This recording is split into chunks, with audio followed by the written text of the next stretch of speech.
Hey everybody, this is Mattie here with Altcoin Buzz. Hope you're having a very nice day indeed. And look, I'm kind of sick of talking about ETFs, I'll be honest with you guys, but every day there seems to be an update to this story. So in the second half of this video, we're going to have to touch on the most recent update, which seems to be the fact that, surprisingly, the SEC has come out and said that they're now reviewing the rejections that they issued just 2 days ago for those 9 Bitcoin ETFs. So the Pro shares, the Direxion, and the Granite shares. Apparently now that's under review. So we're going to take a look in the second half of this video at that development. But we don't want to dwell on that too much. We're going to begin, as always, on altcoinbuzz.io with this article today by Chris. China bans crypto again, yes, and the only silver lining here seems to be the fact that at this point, history's kind of repeating itself in terms of actions that official Chinese channels are taking, but I think we've been immunized at this point. There's a lot of tolerance built in, and the FUD just ain't what it used to be. So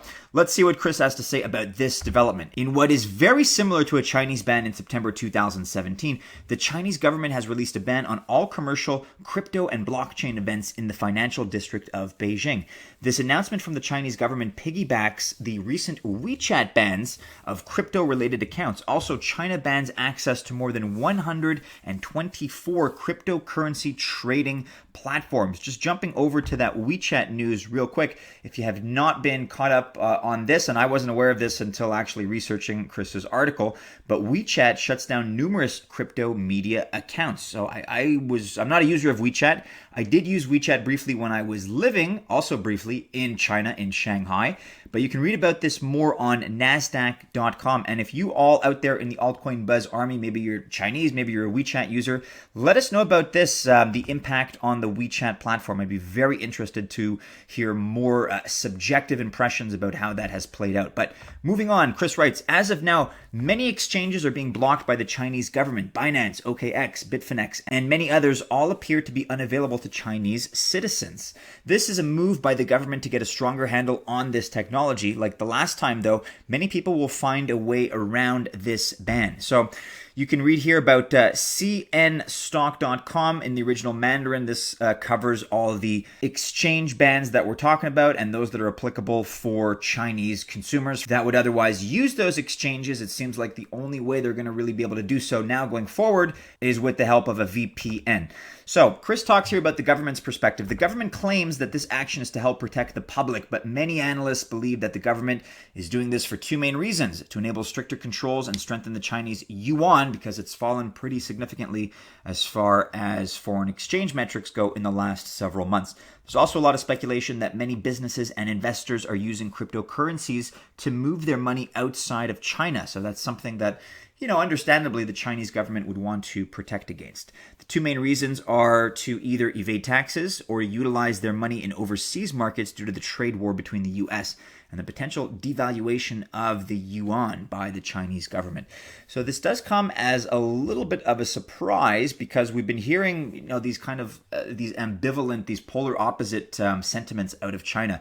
And you may recall a few months ago now, earlier in the year, we did report on CCTV, which is the state-owned TV station out of China that had some very good things to say about cryptocurrency and blockchain, saying that, quote, blockchain is the second era of the internet. If you don't remember that particular coverage, we're going to link to the nulltx.com article here, but you can read about it, bring yourself up to speed. China State TV, blockchain will be 10 times more valuable than the internet. So it's almost schizophrenic to hear these positions change. You have a statement like that, which is very strong, and then down the road, a few months later, an outright ban in at least Beijing. So let us know what you guys think about this in the comments below. Again, if you're a Chinese member of the Altcoin Buzz army, I'd love to scan the comments and make sure to highlight yours if you write something that's, even if it's anecdotal, if it's your experience, we'd love to hear about your perspective and your experience with regard to these latest developments. So do be sure to let us know what you think. In other news, and we're here on Cointelegraph, so this is a weird development since the 22nd, but the U.S. Securities and Exchange Commission has now come out and said they're going to review the rejection of those 9 Bitcoin ETF applications. They rejected them a day ahead of schedule on the 22nd of August, and now they're coming out and basically saying that despite their swift action, they're going to come out and review those rejections. So the U.S. Securities and Exchange Commission will review its decision to reject 9 applications to list and trade various Bitcoin exchange-traded funds, ETFs, and that's according to Reuters on August 23rd. So no need to go through the entire article here. They give us a little bit of a rundown and a brief history lesson on what's been happening these last few months, as well as a definition of an exchange-traded fund. If you're not familiar with that, then you can check it out here at your own leisure. But last month, right, the SEC rejected the Winklevoss twins Bitcoin ETF, and there have been some voices of dissent even within the SEC. So we covered this when it was hot news a few weeks ago. A day later, after the rejection of the Winklevoss ETF, SEC Commissioner Hester M. Pierce published a statement of official dissent from the agency's disapproval of the Winklevoss fund appeal. Pierce argued that the SEC fundamentally erred with its latest decision and that the agency overstepping its limited role when it focused on the characteristics of the underlying BTC market rather than the derivative. So this seems to be like she's turning into more and more of a champion for the crypto and the blockchain cause, referring to Hester M. Pierce. Take a look at what she said just yesterday, actually, in light of these most recent, so these 9 Bitcoin ETF rejections. Yesterday's staff orders disapproving SRO rules related to a number of Bitcoin ETFs are stayed pending commission review. See, for example, and you can read about that. I'm going to link to that in the description below, the sec.gov/rules webpage. But here you have an update in English. The Commission, chairman and commissioners, delegates some tasks to its staff. When the staff acts in such cases, it acts on behalf of the Commission. The Commission may review the staff's action, as will now happen here. So you have people that are actively using their authority to review the staff's action. The commission is reviewing the staff's action. That's basically what she's saying.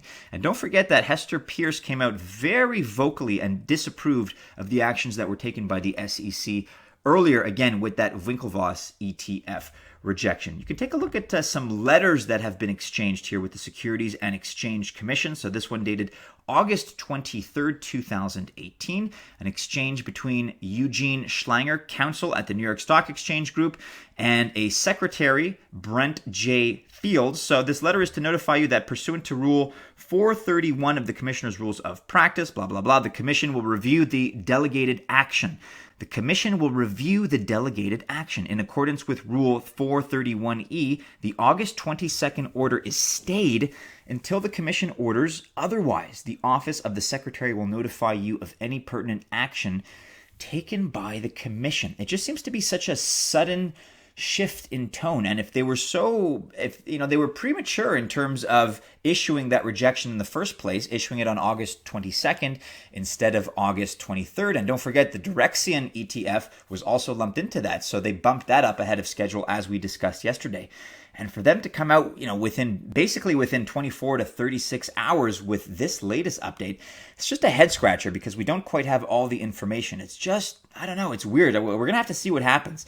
You can read about the original reporting here on Reuters.com. SEC to review decision rejecting Bitcoin ETFs. And there's nothing too notable at the moment, but it won't be a bad idea to keep an eye on the sec.gov website. As with all other news, guys, we're going to keep you alerted to this. I have a feeling that something, one way or another, is going to break imminently. So do be sure you're following Altcoin Buzz and Altcoin Buzz News on Twitter, as well as Facebook, as well as Telegram and Instagram. We'll let you know what happens, guys. It's a weird situation, but do be sure to let us know your thoughts, your opinions about not only the China ban, but about this weird development with the SEC, which is already reviewing its rejections from just a couple days ago.